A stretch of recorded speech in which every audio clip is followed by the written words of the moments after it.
golpe na praça? Cuidado para não cair nele. É o golpe do Fundo de Garantia. Vamos até São Paulo.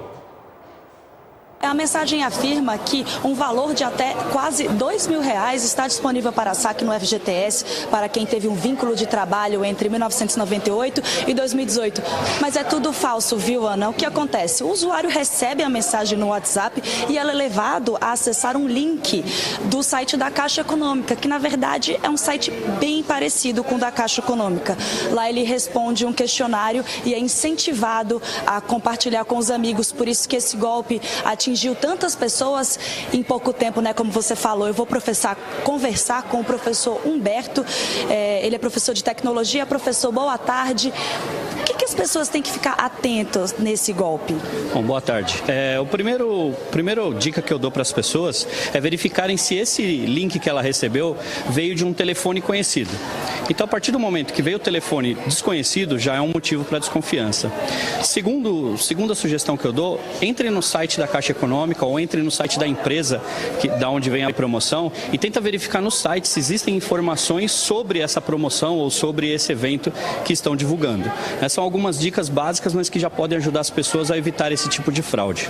E o perigo de entrar do pessoal ter esses dados, né? O perigo é, conforme as pessoas passam esses dados na internet, elas vão parar na mão de cybercriminosos. E aí o seu nome pode estar envolvido em operações ilícitas dentro da internet, trazendo danos futuros para essas pessoas. Grande verdade que quando a esmola é demais, é o velho ditado, o santo tem que desconfiar. Então, desconfie também. Uma data que não pode passar em branco. Dia 10 de abril, aqui no Brasil, é o Dia da Engenharia. O Dia da Engenharia surgiu como homenagem ao tenente-coronel João Carlos Cabrita, morto no dia 10 de abril de 1866. Ainda era uma monarquia o Brasil. Cabrita era o comandante do 1º Batalhão de Engenharia na Guerra da Tríplice Aliança. E lá para cá, o Brasil se modernizou e a engenharia também. Hoje temos vários tipos de engenharia no nosso cotidiano, proporcionando mais conforto para todos. Engenharia civil, química, biomédica, de petróleo e gás, elétrica, aeronáutica, também ambiental, engenharia de alimentos, cartográfica, metalúrgica, de energia, de materiais, de pesca, de computação, controle e automoção, agrimensura, engenharia agrônoma, agrícola, acústica, de segurança do trabalho, física florestal, de minas, naval, mecânica, hídrica, mecatrônica, sanitária e por aí afora. A engenharia é ampla e proporciona no nosso dia a dia realmente todo o conforto, toda a infraestrutura para uma qualidade de vida melhor. Por isso, nesse Dia da Engenharia, a data não pode passar em branco, convidei Odair Laurindo Filho, José Ernesto Tonon, são coordenadores da área de engenharia, cursos de engenharia da Unimar, a Universidade de Marília. Primeiramente, Odair. Boa noite, Odair. Boa noite, Zé Henrique. Boa noite a todos os amigos. Bem, você é o coordenador de quais engenharias? Atualmente coordeno o curso de Engenharia de Produção Mecânica aqui da Universidade de Marília, da Unimar. Bem, o Dia da Engenharia, eu fiz aqui a relação de vários tipos de engenharia, mas é uma realidade. No dia a dia, a engenharia, no seu potencial, evoluiu e evolui no dia a dia, proporcionando mais qualidade de vida para nós. Comentando isso, Odair. Sim, com certeza. Mais que uma vocação, uma paixão pela engenharia. Me formei em Engenharia Mecânica pela Unesp de Ilha Solteira em 91, virada de 92. Depois, Universidade Federal de São Carlos, a especialização em Engenharia de Segurança do Trabalho, segunda engenharia, depois mestrado, enfim. E trabalhando com o ensino de engenharia desde 1993. Então, por isso, né, a fala inicial de que engenharia, mais do que vocação, uma paixão. E é assim que tem que ser, né? O engenheiro, por vocação, ele tem que ser muito observador, muito atento, até porque a sua principal missão é o quê? Trazer benefícios para a coletividade, para a comunidade, trabalhar em prol da melhoria das condições de vida do ser humano. Nessa linha, eu acho interessante, acho muito legal colocar a questão de projeto, né? Uma experiência que a gente tem com os alunos. Quando se fala em projetar alguma coisa, os alunos ficam loucos. É um delírio, é um gosto extremo, né? E é muito bom desenvolver esse tipo de trabalho com os alunos. Mas de cara, a gente sempre observa um erro, né? Bastante simples, mas comum, né? Por quê? Quando se fala em projetar dentro da engenharia, já se pensa logo em fazer cálculos, né? Grandes cálculos, desenvolver isso, aquilo. Não. Um projeto de engenharia, na verdade, ele começa muito antes, né? Então, se tu estudar um pouquinho de técnicas de projeto, tu vai ver que projetar em engenharia significa, inicialmente, detectar uma necessidade do ser humano. Em detectando essa necessidade, partimos então o quê? Para a definição do problema. E aí sim, começa a ficar mais interessante, que é o quê? A busca por ideias, por soluções que visem a melhoria daquele sistema, daquele processo, ou a solução daquela necessidade da pessoa, pontual ou coletiva, né? Então, essas são as fases iniciais de um projeto. E daí em diante advém todo o conhecimento, né, que se adquire ao longo de um curso de engenharia. Muito bem, aqui também José Ernesto Tonon, outro coordenador da área de engenharia da Unimar, a Universidade de Marília. Tonon, boa noite, Tonon. Boa noite. Mais uma vez, a gente agradece essa oportunidade de nós falarmos da engenharia e ter esse espaço para isso. E o senhor é coordenador de que área de engenharia na Unimar? Atualmente eu estou coordenando o curso de Engenharia Civil e de Engenharia Elétrica. Praticamente, como nós somos dois coordenadores e participamos, dividimos uma sala, praticamente nós trabalhamos junto nas três engenharias, né? É uma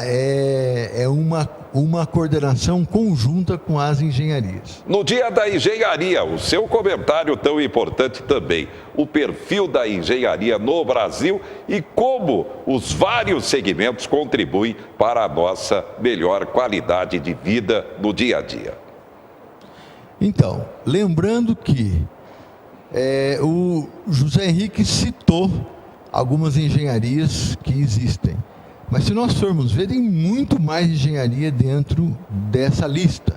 Engenharia florestal, cartográfica, ambiental, engenharia naval e assim por diante. Então, se nós formos ver, tudo que está ao nosso redor tem engenharia. Em todos os aspectos que a gente pensa, tem em engenharia. Desde estudos, projetos e construções. Não só também, deixando de falar que a docência também está dentro da engenharia. Não só a graduação, como a pós-graduação, mestrado ou doutorado e afim, né? O Brasil é um país evoluído em termos de engenharia, pelo que a gente observa, sim, evolui acompanhando toda a globalização, Tonon? Veja bem, hoje tudo é muito rápido e tudo é muito novo. Então, se nós falarmos que nós estamos à frente da engenharia, não é uma verdade. Em contrapartida, se nós falamos que nós estamos aquém da engenharia, também não é uma verdade.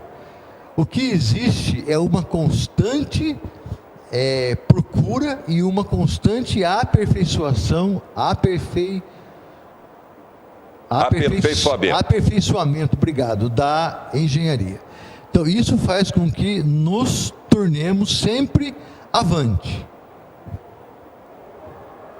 Odair, quero também o seu comentário. Para ser um engenheiro, qual o perfil? Já tem que ter talento, você citou a importância da facilidade com o cálculo matemático e por aí afora. O perfil do engenheiro, qual é para iniciar a sua carreira profissional?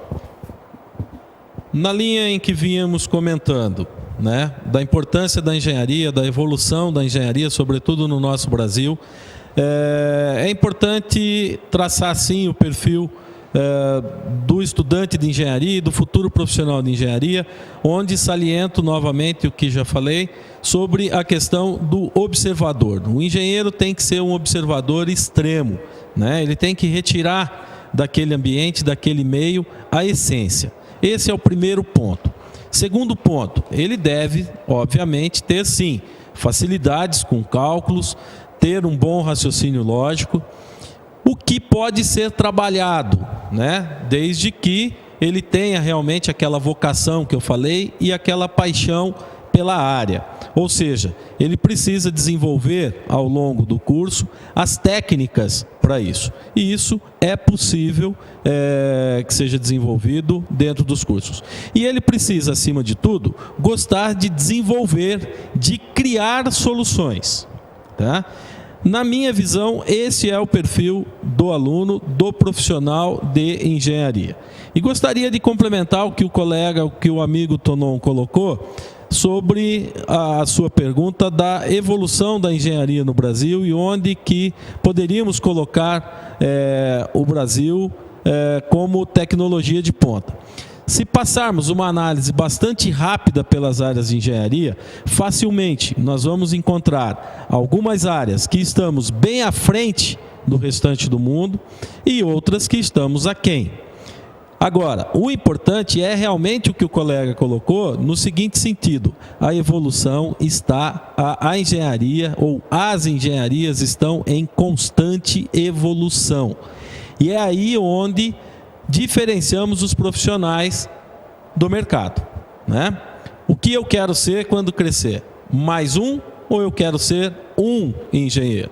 Então, essa é a questão que fica, o desafio proposto, né, para todos os colegas da área e os futuros colegas que ainda estão aí se graduando e se pós-graduando também, né? Você citou, Zé, o Tonon também citou, diversas áreas de engenharia, mas lembrando, todas em graduação. Não podemos esquecer a pós-graduação e as especializações dentro da engenharia também. Muito bem. Obrigado, Odair. Obrigado, Tonon. Parabéns pela data, o Dia da Engenharia. E atenção, a dica, você está com o nome negativado no SCPC, Serasa, cartão de crédito, banco, dívida com hipoteca de imóveis, dívida com alienação do seu veículo, procure a Líder Recuperadora. Recuperadora Líder de crédito limpa o seu nome de forma imediata. Mantenha contato com um agente, 0800 60 65072, 0800 60 65072. E atenção, alerta em termos de saúde pública. Saúde inicia ação preventiva após detectar vírus da raiva em morcego no Jardim Florença, na Zona Sul. A mobilização já começou e é preciso levar informação à população. A raiva. O contato dos quirópteros com animais domésticos contribui com o risco de propagação da raiva, já que é um importante elo entre o ciclo rural e urbano da doença. A raiva, ela é uma doença, né, transmitida por vírus, né, e os quirópteros, que são os morcegos, né, tem esse vírus, né, circula entre eles. E aí acontece o contágio de uma espécie, entre as espécies, né, nos abrigos, né, e aí eles vão se infectando e transmitindo para os outros animais. Todas as espécies de morcego podem transmitir a raiva, independente de seu hábito alimentar. Não só os hematófagos, que são os que se alimentam de sangue, né? Então tem também os frugívoros, que se alimentam de frutos, os insetívoros, os fitófagos, né, que se alimentam de seiva de plantas. E então todos esses podem ter o vírus da raiva. Segundo a bióloga, o morcego não oferece riscos de transmissão da doença quando encontra-se em seu habitat natural ou em árvores, em praças, calçadas ou quintais e forros de residências. O único perigo que tem de transmissão da doença é quando esse animal cai no chão, né? E aí o animal doméstico pode ter contato com ele para ou brincar ou morder esse morcego, né? E aí pode acontecer o contágio, ou mesmo um humano for tocar nesse animal com as mãos desprotegidas, né? E aí pode acontecer um acidente. Então, tá aí, depois da dengue, chikungunya, agora também preocupação com a raiva da saúde pública de Marília. Daqui a pouco vamos falar sobre imposto de renda e na Semana do Câncer, mais um alerta. Já, já.